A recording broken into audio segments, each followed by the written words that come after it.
Вокальный ансамбль «Вариация» Башгоспедуниверситета отметил свое десятилетие.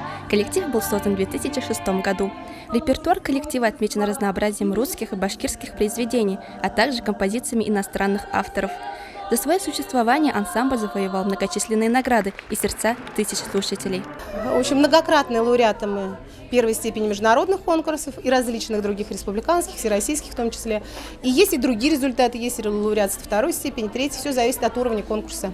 Если конкурс профессионалов, и мы туда пытаемся, так сказать, показать свой профессионализм на профессиональном уровне, то нам уже сложнее, потому что мы все-таки самодеятельный коллектив, а не профессиональный. Представить успех вокалиста без талантливого руководителя невозможно. Марина Юхина – профессионал в области хорового искусства. Именно благодаря ее неиссякаемой энергии, таланту и постоянному творческому поиску «Вариация» стала успешным коллективом. Руководителю я хотела бы сказать огромное спасибо, что вообще «Вариация» есть, и что она существует, что она столько времени терпела нас. Вот это все сделала, вот эту всю красоту сделала.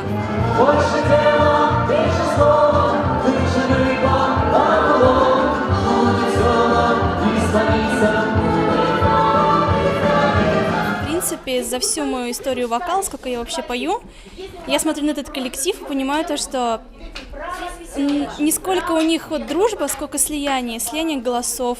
Очень хороший педагог, очень педагог требовательный, но я считаю, что педагог должен быть именно таким, потому что он есть лицо коллектива. На сегодняшний день большая часть выпускников ансамбля «Вариация» работают преподавателями в школах, многие являются руководителями своих творческих коллективов. Это говорит о профессионализме каждого вокалиста.